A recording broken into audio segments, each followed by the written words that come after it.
माधोपुर में बंसी नाम का एक कंजूस मक्खी चूस नौजवान सेठ रहता था। उसकी कंजूसी के चर्चे दूर दूर तक मशहूर थे। उसकी कंजूसी के कारण उसकी पत्नी और बच्चे बेहद परेशान रहते थे। बंसी आज भी दोपहर के वक्त आराम से पड़ा पड़ा खर्राटे लेकर सो रहा था कि तभी उसकी पत्नी रज्जो ने आकर उसे जगा दिया। क्या हुआ? इतने अच्छे अच्छे सपने देख रहा था, क्यों जगा दिया मुझे? दोपहर के 12 बज गए हैं, अभी तक तुम कुछ पकाने को लेकर नहीं लाए। राजू को भूख लग रही है, आज दोपहर में कुछ खाने को बनेगा कि नहीं? अरे कल ही तो मैं भिंडी लेकर आया था, इतनी जल्दी खत्म भी हो गई। बोल तो ऐसे रहे हो जैसे कि कल 5 किलो भिंडी लेकर आए हो। तुम जो भिंडी लेकर आए थे आधी से ज्यादा तो उसमें खराब निकल गई। और मत भूलो राजू अब 12 साल का हो गया है। अरे अगर 12 साल का हो गया है तो क्या 12 आदमियों का खाना खाएगा? कुछ तो शर्म करो, एक ही बेटा है हमारा। मेरी तो समझ ही नहीं आता कि आखिर इतनी दौलत का क्या करेंगे आप। अरे अगर मुझे दौलत विरासत में मिली है तो क्या मैं दौलत ऐसे ही लुटा दूं? तुम्हें पता है पैसे कितनी मेहनत से कमाए जाते हैं। अब सुबह सुबह मुझे लेक्चर मत दो, जाता हूँ बाजार। सुबह नहीं दोपहर बोलिए जी। और सुनो, बाजार में जाकर कल की तरह खराब सब्जी मत उठा लाना। सस्ते के चक्कर में तुम ये भी नहीं देखते कि कौन सी सब्जी खराब है और कौन सी नहीं, बस पैसे बचाकर उसे उठा लाते हो। अरे जिसे तुम खराब कह रही हो वो सब्जी खराब नहीं होती, बस थोड़े से दाग लगे होते हैं उसमें। और भी तो बहुत से लोग ऐसी ही सब्जी खाते हैं, तो क्या वो बीमार पड़ जाते हैं? हे भगवान, पता नहीं कौन सा दिन था जब मेरे पिताजी ने मेरी शादी आपके साथ की थी। एक आपके पिताजी थे जो कितने दयालु थे। उनके समय में कोई भी व्यक्ति खाली हाथ नहीं जाता था। और एक तुम हो विकट के कंजूस। तुम्हें अपने पिताजी का एक भी लक्षण नहीं है। हाँ हाँ जानता हूँ मैं पिताजी की तरह बेवकूफ नहीं हूँ। पिताजी एक बेवकूफ इंसान थे जो अपनी दौलत गरीबों और भुखमरों में लुटाते रहते थे। पर मैं अक्लमंद हूँ, मैं पैसे बहुत सोच समझकर खर्च करता हूँ। ठीक है, अब मैं आपसे बहस नहीं करना चाहती। जल्दी बाजार जाइए और सब्जी लेकर आइए, राजू भूखा है। बंसी झोला लेकर बाजार की तरफ निकल गया। पता नहीं मेरे बेटे को कितनी भूख लगती है। अब बताओ, कल रात के 10 बजे ही तो खाना खाया था और फिर भूख लगने लगी। ये कोई तरीका हुआ? मेरी पत्नी ने मेरे बच्चे को बिगाड़ कर रख दिया है भाई। मुझे पूरी उम्मीद है कि मेरे बाद मेरी पत्नी और मेरा बेटा मेरी सारी दौलत पानी की तरह बहा देंगे, पर मैं ऐसा हरगिज नहीं होने दूंगा। बंसी बड़बड़ाता हुआ जा ही रहा था कि तभी एक भिखारी बंसी की ओर लंगड़ाता हुआ आकर भीख मांगने लगा। भगवान के नाम पर कुछ दे दे बेटा। बंसी ने देखा कि भिखारी के कटोरे में 10-10 के 3-4 नोट पड़े हुए थे। अरे तुम्हारे पास तो अच्छे खासे पैसे हैं, फिर भी भीख मांग रहे हो। ये कैसी बातें कर रहे हैं आप छोटे मालिक? अगर मेरे पास पैसे ही होते तो मैं भीख क्यों मांगता? अरे ये कटोरे में 30-40 रुपए पड़े तो हैं, ये क्या कम है? तुम्हें पता है मैं 30-40 रुपए में 3-4 दिन चलाता हूँ। मैं आपको जानता हूँ छोटे मालिक, आप इस गांव के बड़े मालिक सेठ अमीर चंद के बेटे हैं ना। आपको पता है जब बड़े मालिक जिंदा थे तब मुझे भीख मांगने की जरूरत ही नहीं पड़ी। वो हर महीने मेरे परिवार का खर्चा मुझे देते रहते थे, और एक आप हैं जो मेरी मदद करने के बजाय मुझे ताने दे रहे हैं। अबे ओ, अगर तुझे मेरे पिताजी की इतनी ही याद आ रही है तो जाकर तू भी उन्हीं के पास चला जा। मैं पिताजी की तरह बेवकूफ नहीं हूँ। अगर पिताजी को लुटाने की आदत नहीं होती तो आज ये पूरे गांव की जमीन मेरी होती। अब मेरा टाइम खराब मत कर, चल निकल यहाँ से।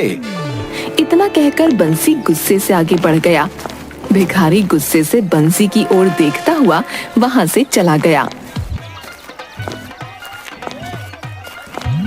ए सब्जी वाले, ये आलू कितने रुपए किलो है? ये 20 रुपए किलो है छोटे मालिक। क्या 20 रुपए किलो? इतने महंगे? लेकिन कल शाम को तो तूने मुझे 10 रुपए किलो बताए थे। वो बचे हुए आलू थे छोटे मालिक, आधे से ज्यादा खराब थे वो। उन्हें हटाने के लिए आपको 10 रुपए किलो बताए थे। हाँ हाँ, मुझे वही आलू दे। लेकिन छोटे मालिक, उनमें से आधे से ज्यादा आलू तो खराब निकल आएंगे। अबे तुझे इससे क्या फर्क पड़ता है? ठीक है मालिक, जैसी आपकी मर्जी। इतना कहकर ठेले वाला नीचे से वो आलू निकाल लेता है। तभी बंसी बोलता है, रुक रुक, ये तो तूने पूछा ही नहीं कि मुझे आलू कितने चाहिए। कितने चाहिए छोटे मालिक? 250 ग्राम। क्या, सिर्फ 250 ग्राम? छोटे मालिक, 250 ग्राम में मुश्किल से 3 आलू ही चढ़ेंगे और उसमें से आधे से ज्यादा खराब निकल आएंगे। पागल हो गया है क्या? मैं पूरे दिन 10 रुपए की सब्जी खरीद कर अपने घर के लिए ले जाता हूँ। मुझे लेक्चर मत दे। चल जल्दी से, जितना मैं कहता हूँ बस उतना ही निकाल। बंसी की बात पर सब्जी वाले को गुस्सा तो बहुत आता है, लेकिन वो गुस्सा दबा कर रह जाता है। कुछ देर के बाद बंसी खराब सब्जियां लेकर अपने घर की ओर चला गया।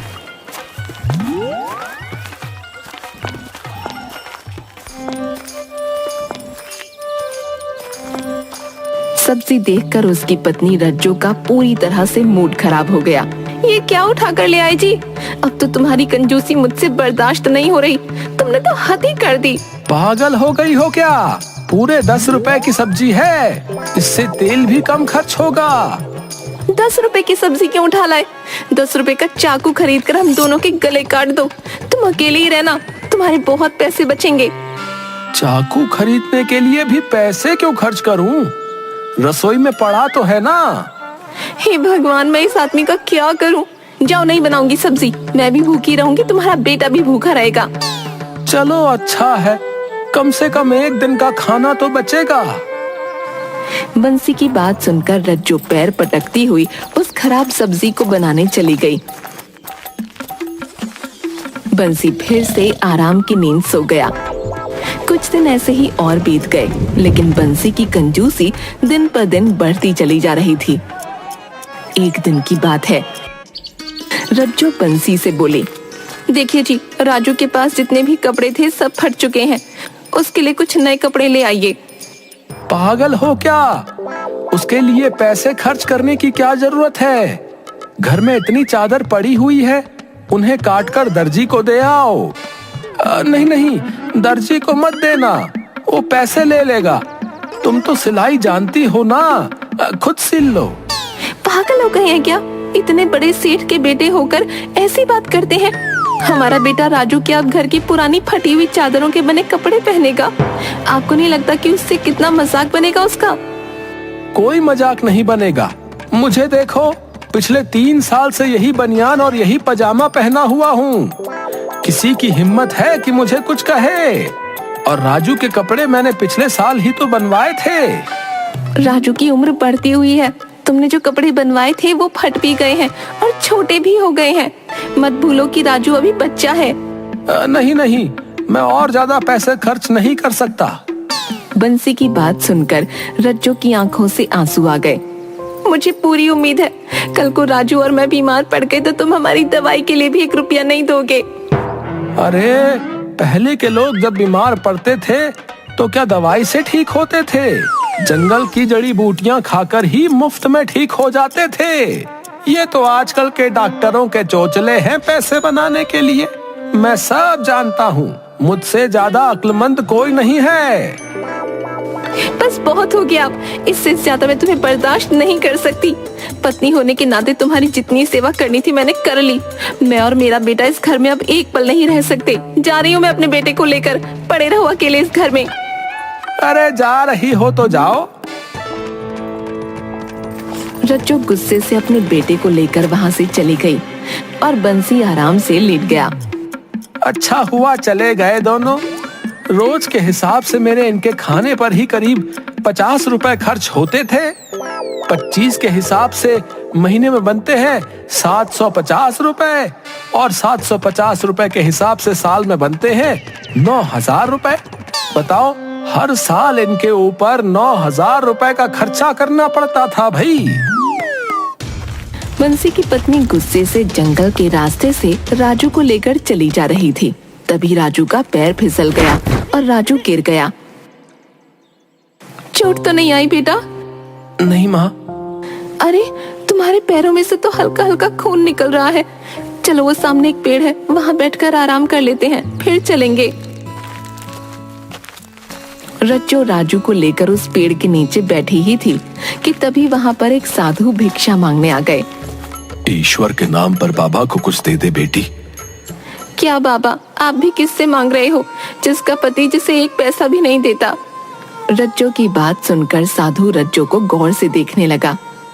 मैं तुझे जानता हूँ, तू सेठ अमीर चंद की बहू है ना? अरे आप तो मुझे सचमुच जानते हैं, आपने सही पहचाना। वो बहुत अच्छे व्यक्ति थे। वो हर महीने साधुओं को जलपान कराया करते थे और उनकी खूब सेवा किया करते थे। हाँ, लेकिन उनके इस दुनिया से जाने के बाद उनके बेटे ने इस परंपरा को तोड़ दिया। वो दान देने में बहुत ज्यादा मशहूर थे और उनका बेटा कंजूसी में, वो भी इतना कंजूस कि इतनी दौलत होने के बाद भी अपने बेटे के लिए कपड़ा तक नहीं बनवा सकता। लगता है तुम अपने पति से बहुत ज्यादा परेशान हो। वैसे मैंने उसकी कंजूसी के चर्चे सुने हैं। सिर्फ तुम ही नहीं बल्कि पूरा गांव उसकी कंजूसी से परेशान है। जाओ बेटी, घर जाओ, कल से तुम्हारा पति सुधर जाएगा।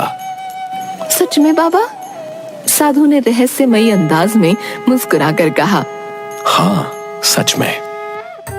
साधु के कहने पर रज्जो वापस अपने पति के घर चली गई।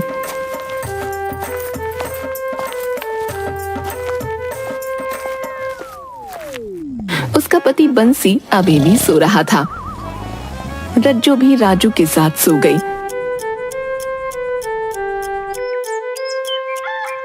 सुबह के वक्त किसी ने बंसी के घर का दरवाजा खटखटाया। रज्जो ने दरवाजा खोल दिया, मगर सामने खड़े हुए व्यक्ति को देखकर रज्जो बुरी तरह से हैरान रह गई। उसने देखा दरवाजे पर उसके ही पति का हमशक्ल खड़ा हुआ मुस्कुरा रहा था। दैया रे दैया, तुम तो अंदर सो रहे थे। क्या एक ही रात में कंजूसी के साथ साथ जादूगरी भी सीख ली तुमने? मुझे अंदर आने के लिए नहीं कहोगी भाभी? भाभी, पर मेरा तो कोई तेवर नहीं। पहले मुझे अंदर तो आने दो, उसके बाद बैठकर बात करते हैं। उस व्यक्ति के कहने पर रज्जो वहां से हट गई। बंसी सो रहा था। जुड़वा तो मैंने बहुत देखे हैं, लेकिन तुम तो हूबहू बिल्कुल मेरे पति की शक्ल के हो। मेरा नाम चंदू है भाभी, मैं आपका देवर हूँ और बंसी का जुड़वा भाई। इतना कहकर चंदू ने बंसी को सोते से उठा दिया। अरे तुम तो अपने घर चली गई थी, फिर वापस क्यों आ गई? आंखें खोलो भैया, मैं हूँ तुम्हारा जुड़वा भाई। अपने घर में किसी आदमी की आवाज सुनकर बंसी उठकर बैठ गया, मगर सामने अपने हमशक्ल को देखकर वो बुरी तरह से हैरान होकर बोला। कौन है तू? तुम्हारा जुड़वा भाई है। मेरा जुड़वा भाई पागल हो गया है क्या? मैं अपने पिताजी की इकलौती संतान हूँ, मेरा कोई भाई नहीं है। नहीं भैया, आपको कोई गलतफहमी हुई है। पिताजी ने कभी आपको इस बारे में बताया नहीं।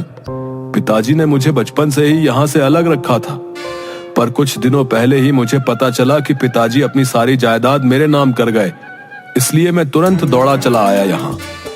तेरा दिमाग तो ठीक है। अरे सारी दौलत मेरी है, तू जरूर कोई बहरूपिया है जो मेरी दौलत लूटने आया है। ऐसा नहीं है बंसी भैया, मेरे पास जायदाद के सारे कागजात हैं। इतना कहकर चंदू ने अपने बैग से कुछ कागजात निकालकर बंसी के सामने रख दिए। ये देखिए, इसमें इस वसीयतनामे में पिताजी के हस्ताक्षर हैं। पिताजी बहुत ज्यादा दयालु थे बंसी भैया, और मैं भी उन्हीं पर गया हूँ। अब मैं ये सारी दौलत सारे गांव में बांट दूंगा। पिताजी की आत्मा को शांति मिलेगी। क्या खाक शांति मिलेगी? मान ना मान, मैं तेरा मेहमान, मैं तुझे जानता तक नहीं, और ये कागज ये फर्जी है। चंदू और बंसी आपस में बुरी तरह से झगड़ा करने लगे। बंसी मानने को तैयार ही नहीं था कि चंदू उसका भाई है। ये सारा नजारा हैरत से राजू और रज्जो देख रहे थे। बात इतनी बड़ी थी कि उन दोनों को गांव के मुखिया के पास जाना पड़ा। सारा गांव वहां पर मौजूद था और उन दोनों भाइयों को हैरत से देख रहा था। मुखिया वसीयतनामा देखकर बंसी से बोले, वसीयत में तेरे पिताजी के यानी सेठ अमीर चंद के हस्ताक्षर हैं। इसकी शक्ल जो है हूबहू तुझसे मिलती है। कानून के मुताबिक जो है यही सारी संपत्ति का मालिक है। ये कैसी बातें कर रहे हैं आप मुखिया जी? अरे मैं कोई अपनी तरफ से नहीं कह रहा हूँ बंसी। अरे इसके पास सारे कागजात हैं और वो सब असली हैं, समझे? और अब इसकी मर्जी है कि ये उस दौलत को दान करे या अपने पास रखे या फिर तुम्हें दे दे, समझे? मुखिया जी, आप तो मेरे पिताजी को जानते थे कि वो कितने दयालु थे। जब वो जिंदा थे तब गांव में कोई भी व्यक्ति भूखा नहीं सोता था। और मेरे भाई की कंजूसी के बारे में तो सारा गांव जानता है। ये तो अपने पत्नी और बच्चे को भी भूखा रखता है। वैसे तो मैं सारी दौलत इन्हें दे देता, लेकिन इसकी कंजूसी के कारण मैं ऐसा नहीं कर सकता। मुझे पूरी उम्मीद है कि पिताजी की आत्मा को बहुत तकलीफ होती होगी, इसलिए मैं सारी दौलत और जायदाद गरीबों में दान कर दूंगा। चंदू की बात सुनकर बंसी चंदू के कदमों में गिरकर बोला, ऐसा मत करो भाई। अगर तुम सारी जायदाद और सब कुछ दान कर दोगे तो मेरी पत्नी और बच्चे का क्या होगा? उनको तो वैसे भी तुमने बहुत परेशान रखा हुआ है, वो कहीं ना कहीं गुजारा कर लेंगे।